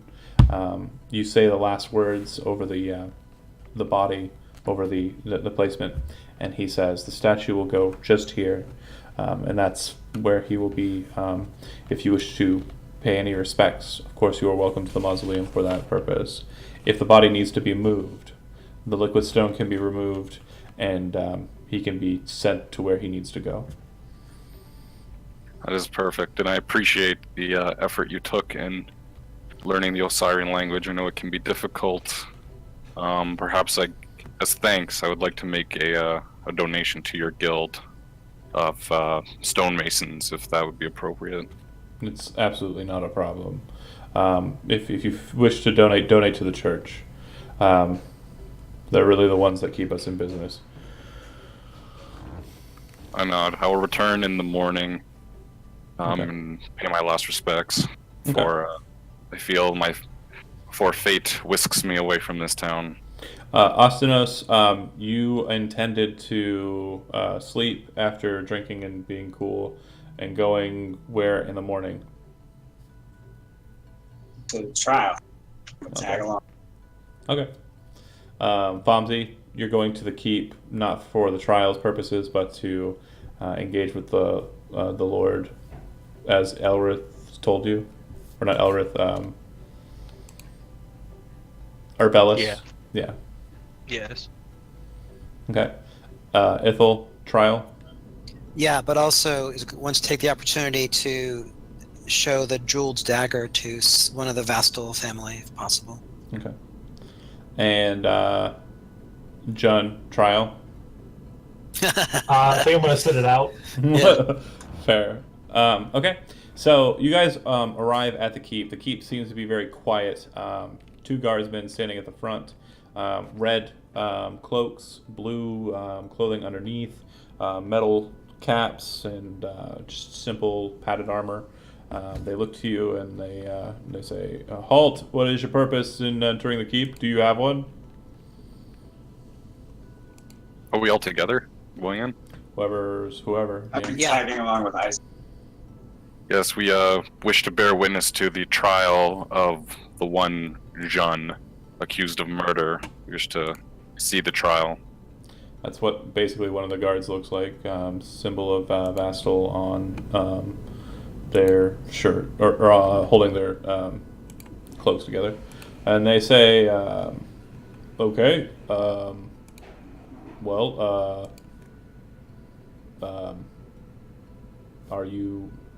you are a knight of Atavius, you are welcome in. What purposes do these others have in seeing the trial? Just, are they in any way associated with the events of last night? I was there. So you could be called as a witness. Very good. And what about you, milady?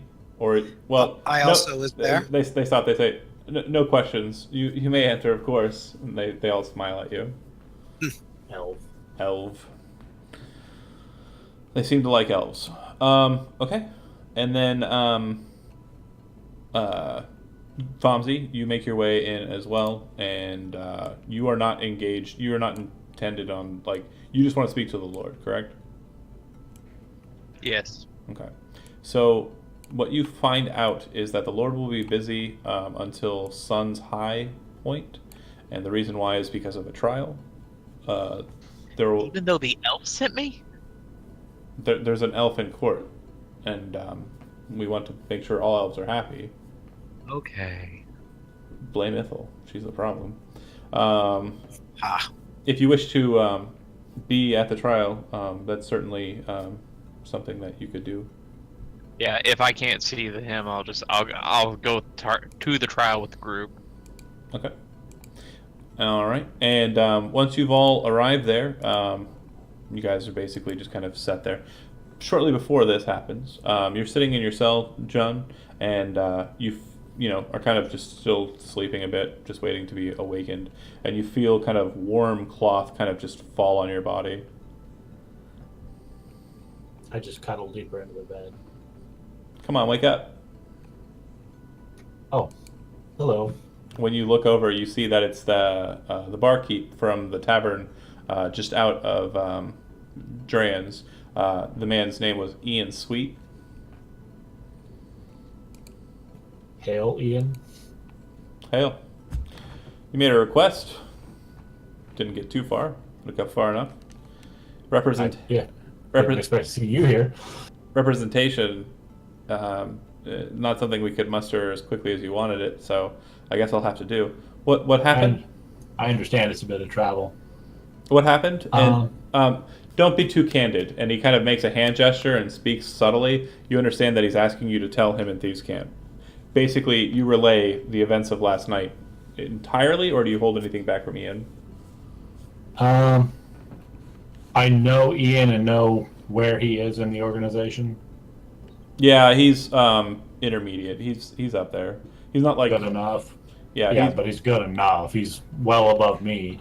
Yeah, since you're just kind of Trustable. freelance, he's Yeah. as trustable as a thief can be. Yeah.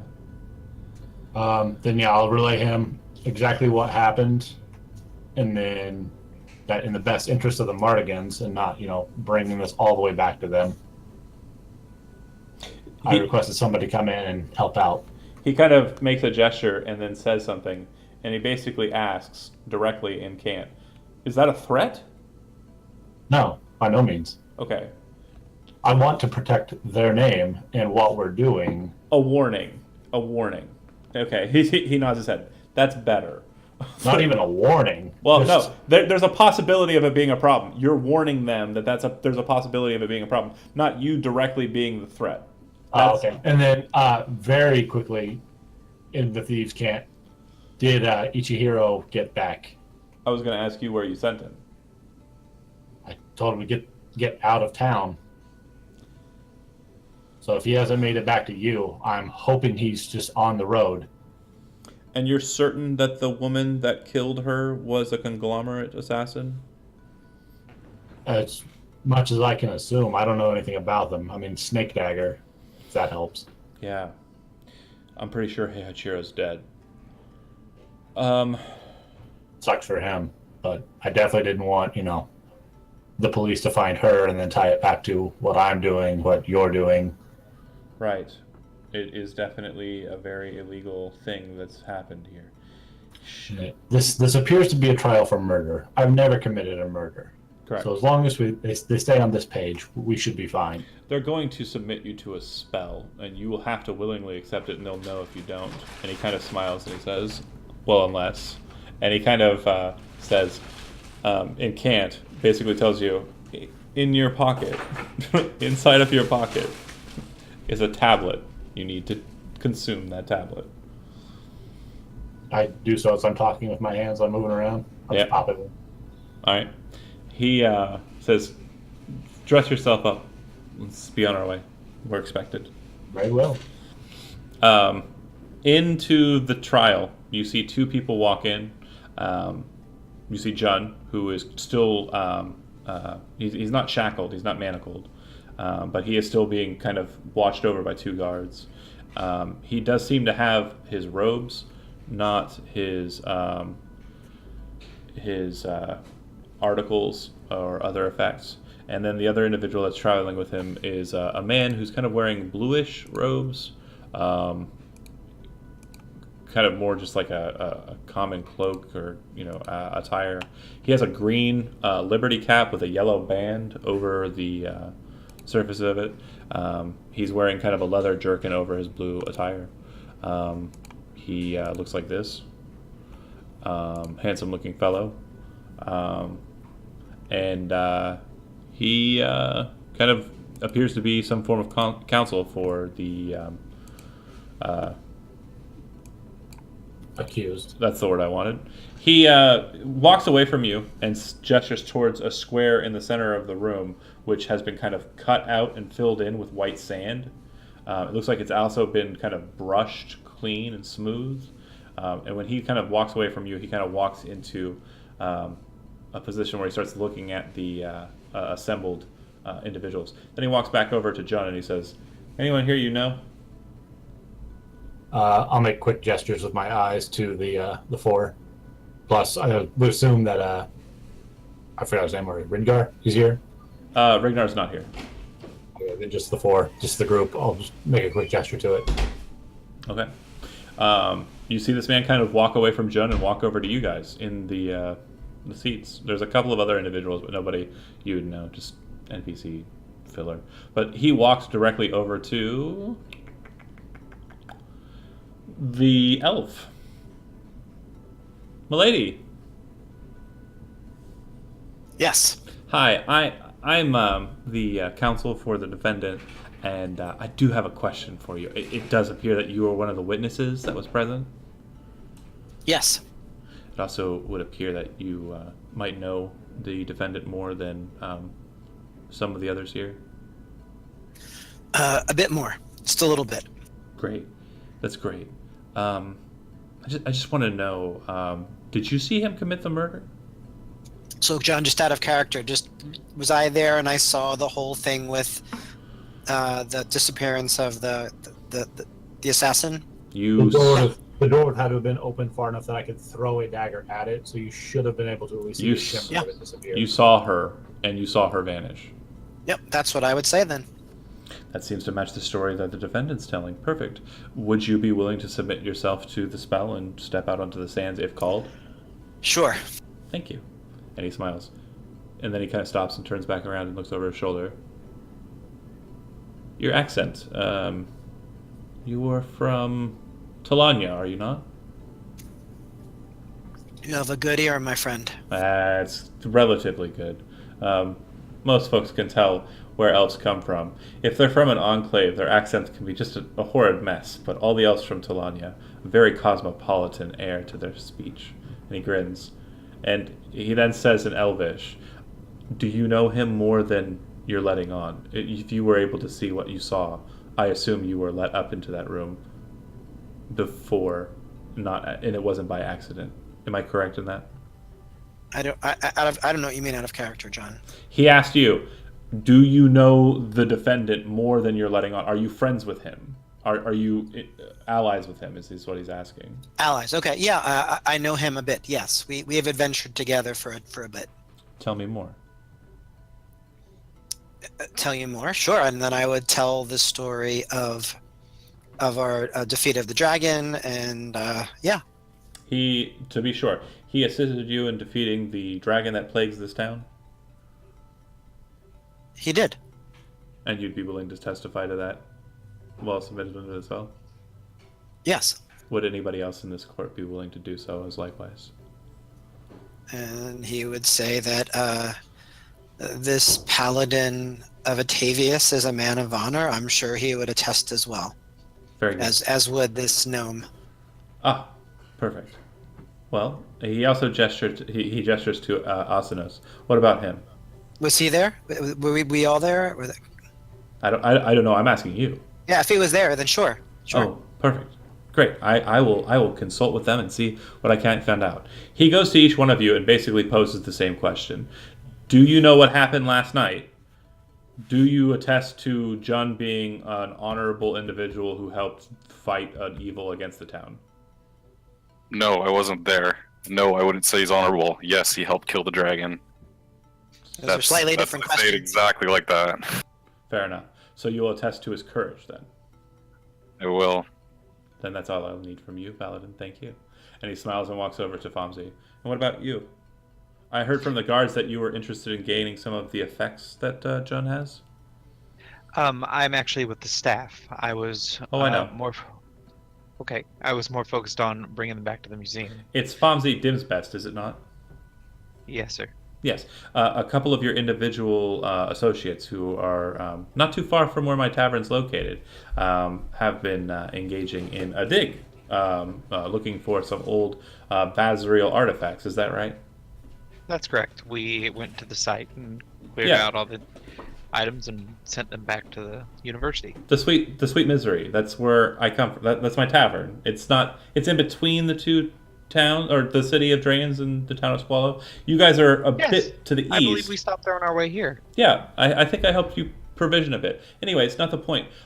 Just to be sure, so you know I come from good stock. He grins. The man accused. Do you believe he is guilty of the charge in question? I don't know, sir. I know that he helped me when we were fighting the dragon. As for this charge, I was nowhere to be seen with that. So you can attest to his courage and bravery in the face of something dire and pressing to human life. Yes, I would attest to that. Okay, perfect. And he goes to Astanos and he says, "Hail, soldier. Hell, You look familiar. I don't know from where, but you look familiar." He kind of, But that said, not important. You can attest to this man's bravery and courage. yes, I can. Okay. I also don't think it's possible he could have committed that murder. Yeah. From what I understand, he was trying to save the woman's life. It would be really pointless to go on an adventure that engages a dragon and then butcher someone. When Yeah, you he could was escape. trying to bring herbs back to heal her from some sort of poison. Also, at the time that Jun and Iliath and a couple others I don't know went up the stairs, it was only moments later I heard the scream. And unless all of them are in on it together, there's no way he could have committed that murder by himself. Well, I'll make sure that if the Lord does charge our defendant here, that he also charges those others as well. He grins. I really don't think he'll charge enough, so that might be a good angle. Thank you. And he kind of walks away from you as he heads back over to Jun. You're going to get out of here free. It's fine. As he kind of stands there, like, just very cocky and smiling, you hear a loud clang, clang sound. And then you see Rignar come out in full Hierophant gear, just like dressed and adorned. And he walks over to you and he stands near the sands and he says, "I'll be the one applying the spell today. So just be ready to submit yourself to it, lad. And no trickery." And he kind of smiles. Just like smirks faintly. Then you hear another loud clang. "The Honorable Lord Vastal will attend this trial." And then you see a man walk out. The investigator from the night before steps out onto the scene. Kind of walks over to you. Looks you up and down. And says, "There'll be no reason to submit the spell, Priest Rignar. He's not guilty." Take this man out of my sight. He's free to go. I smile about. Let all who are within earshot understand that this man is not guilty of the crimes accused. The guilty party has been detained.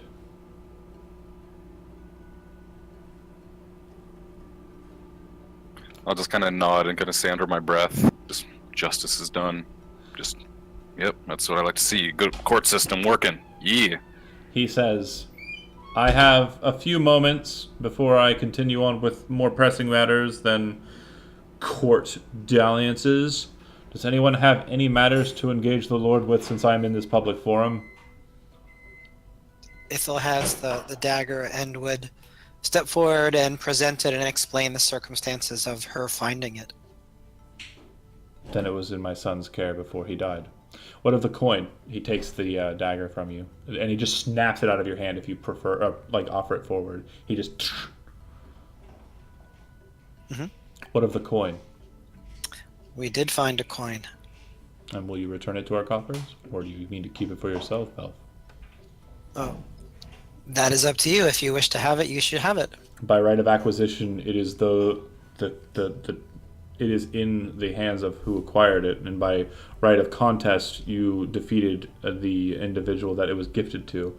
However, it was taken under false pretenses, and obviously it was taken in poor will. So if you wish to return it to the coffers of House Vastal, it would be greatly appreciated.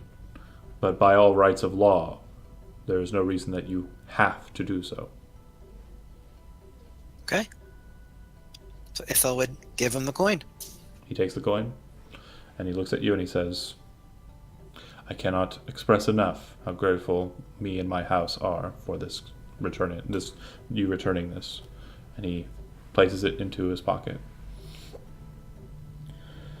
Anything that you need while you are in the town of Squallow, simply address my courtiers, and I will make sure that any a letter of mark that is required is signed out for you. Ithel bows and walks away. He snaps his fingers, and a court attendant kind of walks over to you as you're walking away, and basically just asks you, and your name, and your title, and how can we refer to you as? Where is your current address? Where basically it's going over, making sure you are who you are, and getting all of the bureaucracy in that matter done. Anyone else? From that, they would have known that we beat the dragon, right? That Yeah. we got rid of it.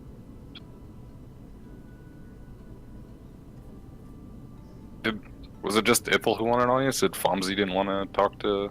They basically went over what I was going to go over, so... Then I have one last public matter to deal with before I conclude the forum here. Will Fomsy Dimsbest, Jun, Astanos, I know your last name. I do. Astanos Thathos, Isaac Woods, Rignar Whitebeard, Endovin Stahl, or his representative, please step forward. I do that. I do. Yeah. You have done a great service for the town of Squallow and for the barony of Vastal. You have done a great service for the entire kingdom of Stormloft. I cannot offer you much in reward, but I can offer you this. And he gestures to a man who walks over with a chest, opens it up, and there are a total of 7 daggers just set out onto it. Each one seems to have the Vastal symbol emblazoned in it and has the word Vastal written up it. These will make you certified magistrates and lawbringers in the court of Vastal. You have no duties other than to keep the law of the land, but you have certain rights that will be afforded to you as long as you carry these daggers. Do you accept them, or do you refuse them? I accept them with great honor. Takes the dagger. Isaac takes the dagger. Fomsy reaches up and grabs the dagger. Yep. I take the dagger, kind of bite into it, test it out, and then take Rignar kind of like gestures down to one that's already at his belt and kind of says, "I'll be all right. I don't want to start a collection." Lord Vassal kind of, Lady Ithel, Sure. your name was not put on the original manifest because we did not know your name. And he kind of says, when he says Lady Ithel, he seems to be reading it off the paper that you just had written down. And then the rest of you take your daggers or no? I put on full on like foreign face and just smile and nod and pick it up. And look about myself, trying to figure out where I can put it, and realize I don't have my own clothes on. Your effects will be returned to you. Apologies. And basically, once you guys break, your effects are returned to you, Judd. And you guys kind of gather yourself in the court. You kind of get yourselves together and head out. Is anybody heading anywhere in particular, specifically? And not anybody else. Nobody else really matters. Fomsy, where are you going after the court scene? I would be meeting with Paradix and make sure that everything's okay with the burial, and then seeing what our next steps would Well, he would have returned to the tavern because the burial was last night, but you would have gotten to the tavern. When you arrive there, you see Perdix, you see the two young lads, and you also see a fourth individual who you recognize. And he kind of looks over to you as you approach with a look of like, oh, like he's happy to see you. You recognize him as the foreman on the dig site. Individual named, I have it here in notes. It was Amos Kolos, a Parnan man. And Amos kind of looks over to you and he says, we ran as fast as we could. We still have people at the dig site. A new associate has arrived there. But I ran as fast as I could. And so did we ran as fast as we could. We had to come speak to you. We had to tell you. We had to let you know because we just he seems to be rambling. I say, out with it. What's going on? Kind of stops and kind of we found another entryway. And that's where we'll leave it for today. Great session, guys. So right after the court, I have to pull Ian aside. Okay. That's when I'm gathering up my stuff and we're separated from everybody else and alone. Back to the thieves' camp. We have to know who they arrested. Ian nods his head and says, "We sure do." Because it sure wasn't who did it. Next session. All right. I'm going to go ahead and stop the stream. Thanks for watching. Tight set. 2 hours. Perfect. Whoa, big cliff.